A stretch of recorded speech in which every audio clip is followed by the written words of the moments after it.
and welcome to Every Movie Ever. This is, of course, the show where we're reviewing every movie ever made. And you might have noticed we're doing things a little bit differently today. We gotta shake it up, gotta keep this show fresh, see what it looks like. And today, we've got a whole bunch of action and adventure movies to talk about. So, as you know, as the band Sweet said, everybody wants a piece of the action. So let's get started with Thor Ragnarok. This is the latest installment of the Marvel Cinematic Universe and of the Thor franchise. This is Thor Part 3. If you are like me, you saw the first two Thor movies and you thought they were pretty good. That first Thor movie, I liked it pretty good. The second one is pretty forgettable. Thor, which is weird because Thor especially is played by Chris Hemsworth, is a pretty cool character, a pretty fun character, and yet they've never really seemed to be able to figure out what exactly to do with him in these movies. That all changes with Thor Ragnarok, directed by New Zealand director Taika Waititi, who you might remember from, he directed the movie What We Do in the Shadows, which was one of my favorite movies of a couple of years ago. Here, he's come in to direct this, his first action picture, and man, it is a doozy. And a big part of what makes this one work is adding the comedic element into it. Thor as a character is so funny, particularly in the Avengers movies. He makes for a great fish out of water, and his sort of arrogance and pomposity, along with the sort of charming chucklehead portrayal from Chris Hemsworth, really, creates a character who works well in a comedic situation, and Thor Ragnarok does all of that. The general plot is that an old Asgardian named Hela has come back. She decides she wants to take control of Asgard, banishes Thor to this faraway gladiatorial backwater planet where he has to go into a gladiator arena and fight the Hulk in a fantastic sequence. From there, Thor teams up with Hulk and a new character named Valkyrie. Jeff Goldblum is there. He's the bad guy that runs the gladiator plant. Let me tell you, he is Jeff Goldbluming it up. You've also got Cate Blanchett playing Hela, and Cate Blanchett is a phenomenal actress. And anytime she does a movie like this where she gets to really swing for the fences and chew the scenery a bit, is great. She really imbues Hela, like a lot of the Marvel villains, is kind of a one-note villain, but she really imbues Hela with this sense of grandiosity and sensuality that makes for a really compelling character to watch. Tessa Thompson plays Valkyrie. She's a relatively new actress to the blockbuster world. Valkyrie is somebody that Thor meets on the Gladiator planet, and she's an Asgardian as well, who has sort of turned her back on all the Asgard stuff. He convinces her that maybe it's worth fighting for, and so she's terrific, particularly her sort of jaded and blasé attitude towards stuff. Jeff Goldblum is the Grand Master, like I say, the guy who runs the gladiatorial planet, is great. He's Jeff Goldblum. It's hard to say that he's playing a character so much as just being Jeff Goldblum. I do not care. You always want to see a Jeff Goldblum, and this is some good Goldblum. Finally, rounding this movie out, outside of, I have to mention, Taika Waititi's own scene-stealing motion capture performance as Korg, a giant rock dude with a great New Zealand accent who wanders around the movie just saying stupid stuff. Big rock guy, he talks a little bit like this. It's phenomenal. And then you've got Carl Urban, Carl Urban has quietly over the last few years become the sort of genre staple actor that we used to have in like the 80s. Carl Urban plays the Executioner in this movie, and if you're a Marvel Comics fan, you know who the Executioner is.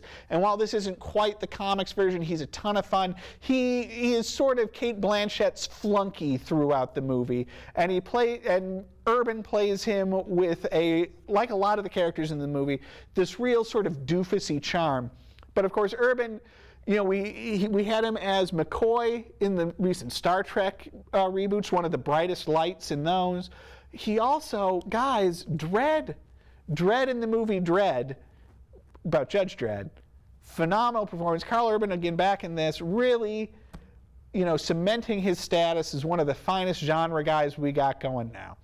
All of this rambling business is to say that Thor Ragnarok was a real treat. The best of the Thor movies by far, and a real high watermark in the Marvel Cinematic Universe in general. This one is definitely worth your time.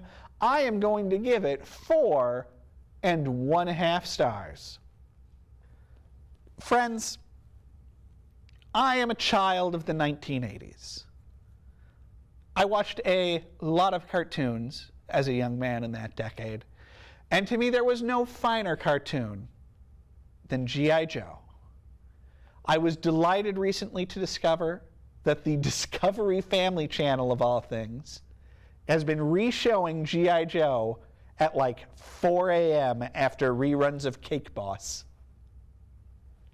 I have, of course, been setting my DVR. I was excited to revisit G.I. Joe. For some reason, I have very distinct memories of the plots of specific episodes of G.I. Joe. And I was delighted to find that this show, at least for me, holds up. The 80s G.I. Joe cartoon is a ridiculous affair wherein each episode is its own incredibly cheesy 80s action movie, as scripted by the luminaries of 70s Marvel Comics, including creator of Howard the Duck, Steve Gerber himself.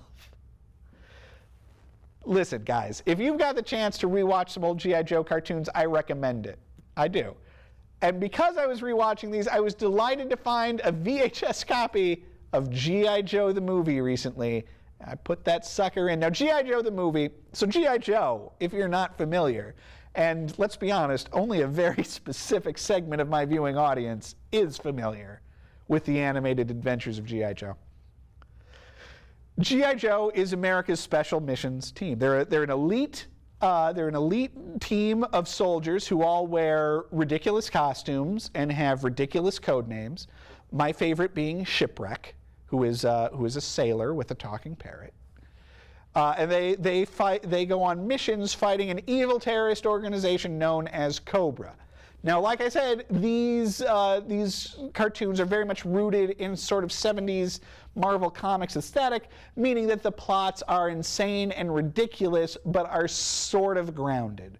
Like a typical G.I. Joe cartoon plot is that Cobra buys up all of the locations of the Red Rocket fast food franchise in order to turn the rockets on top of the restaurants into actual ballistic missiles that they can fire at people.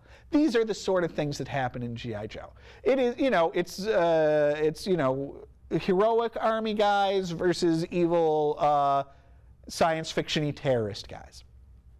So G.I. Joe, they get the opportunity to make G.I. Joe the movie, and they go hard sci-fi as we find out that the origins of Cobra are not as a paramilitary organization, but as a race of snake mutants and insect mutants that live in the Arctic and are bossed around by a half-snake madman named Globulus that is voiced by Burgess Meredith.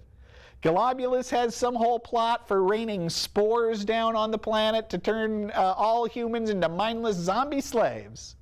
Cobra Commander, for some reason, isn't super crazy about this idea, so Globulus turns him into an actual snake. This is a movie. This is a real movie. This is the real plot. And it is up to the G.I. Joes to stop all this nonsense. Now, in typical G.I. Joe fashion, we do not get to spend the movie following around the G.I. Joes that we have known so well. G.I. Joes like Duke, or Lady J, or Flint, or Snake Eyes. Instead, we follow around a new team of recruits who are pretty fun. You've got Big Lob, who's a basketball-themed G.I. Joe. You've got Tunnel Rat, who ostensibly is good at crawling around in tunnels.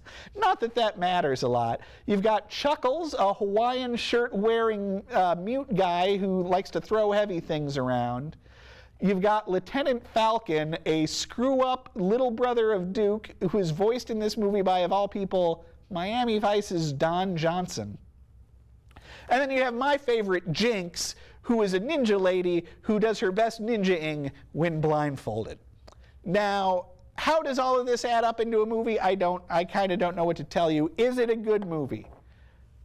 I don't know. I am so blinded by nostalgia for this thing that I honestly cannot tell you.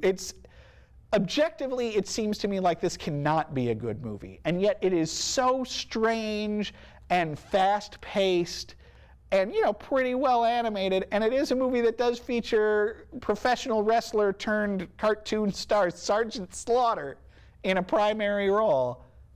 I don't know what to tell you guys. All I can tell you is how much I like it, and that's a lot. So I'm going to give this movie 3.5 stars. Speaking of 80s cartoon properties, let's talk about Smurfs: The Lost Village. This is the third in the most recent, franchise of Smurfs movies, if you can believe that such a thing exists. That this is what the world has come to, that we are on our third Smurfs movie of this century. The first two Smurfs movies I have only seen parts of. I did not care for them. I thought the Smurfs looked creepy as heck, and I did not care for them interacting with live-action humans, in particular a truly terrifyingly made-up Hank Azaria as Gargamel. So I avoided those movies. Now, Smurfs: The Lost Village, this is all animated. It was on Netflix recently. The Smurfs actually look like Smurfs. They don't have terrifying human eyes that scream out at you with their soullessness. So that's, a big plus. As for the movie, I thought I'd give it a shot. This one centers on Smurfette, as Smurfette wakes up one day and goes, hey, guys, it's super screwed up that I'm the only girl in the village, right? And also, it's super screwed up that all Smurfs are super specific. Jokey is all about practical jokes. Hefty, all about lifting stuff. Carpenter Smurf, all about carpentry. This is weird. And it leads her on an adventure to discover a village of all-female Smurfs, which is apparently where all of the cool, badass Smurfs win at some point. And, the Smurfs are, if not three-dimensional characters, at least 2.5-dimensional, which is better than the usual one-dimensional Smurfs. This thing features a bizarrely star-studded voice cast, including Julia Roberts as the leader of the female Smurfs, and so help me God, Mandy Patinkin as Papa Smurf. Now, that casting might have come just from looking at a picture of Mandy Patinkin and saying, that guy looks like Papa Smurf. Don't know. All I can say is Smurfs: The Lost Village, I liked it. It wasn't the greatest thing I've ever seen, but I did like it. 3 stars. Now, folks, if you're like me, during your formative years, you spent an inordinate amount of time hanging around video rental stores just looking at the boxes of movies.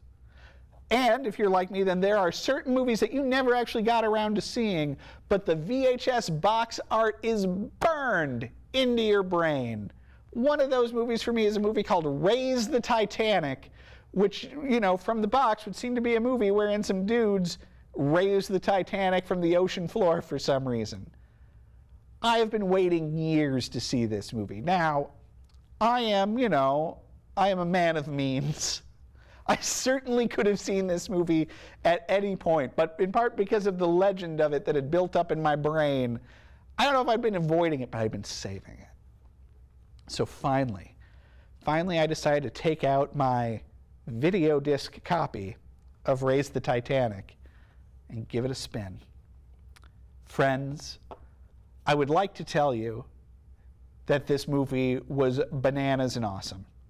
I would like to tell you that it involves cool submarines and raising the Titanic out of the ocean and some sort of weird treasure hunt and all of that. The truth is that this is one of the most boring movies I have ever seen in my life. This thing is atrocious. It is ostensibly a political thriller wherein somehow the Titanic, somehow the only remaining or the most easily accessed large source of a particular made-up nuclear element exists only in the wreckage of the Titanic. For some reason, the Titanic was transporting this crate of what is essentially unobtainium from the Avatar movies from England to America when it went down. And it is way easier, apparently, to go check out the wreckage of to actually raise the Titanic than it is to go mine this stuff from some other place. And so the Americans and the Russians are on a race to get it. Now, you would hope then that your Americans would be led by some sort of studly dude who's the main character. This movie, as near as I could tell from the entire running time, has no main character, but instead has 20 to 30 white guys who just talk at each other about completely unknowable things for 2 hours, and occasionally, you know, flip a switch or something. This movie is interminable. I didn't like it. I am particularly angry at it for getting my hopes up all these years. 1 star. Keeping Up with the Joneses. Well, that was a movie for sure. This stars Zach Galifianakis and Isla Fisher as a couple who, you know, who live in the suburbs, and they befriend their new neighbors who turn out to be spies. It's a pretty stupid movie. There's a couple of decent action scenes. There's not really a lot of fun or funny stuff for Galifianakis to do. Isla Fisher continues to be a fine, if in my opinion, somewhat nondescript actress. I'm very sorry, Isla. I'd like to like you, but every time I see you in a movie, I can't help but think, yeah, is Amy Adams busy? Eee. Otherwise, let's talk about the neighbor couple, the secret spies, Jon Hamm and current Wonder Woman Gal Gadot. They are so much fun in this, you guys. This is one of those movies where the secondary characters steal the show every time they're on screen.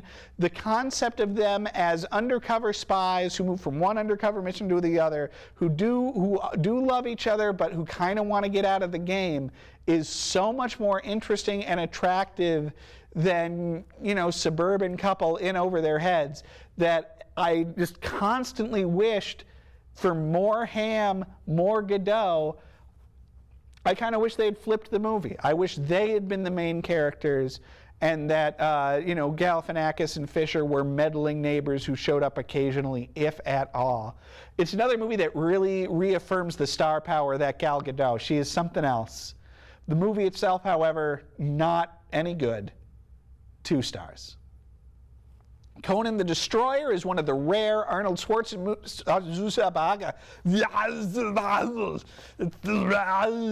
It's the rare Arnold Schwarzenegger movie that I had never seen all the way through, partially because I'm not that big a fan of Conan the Barbarian. It's all right.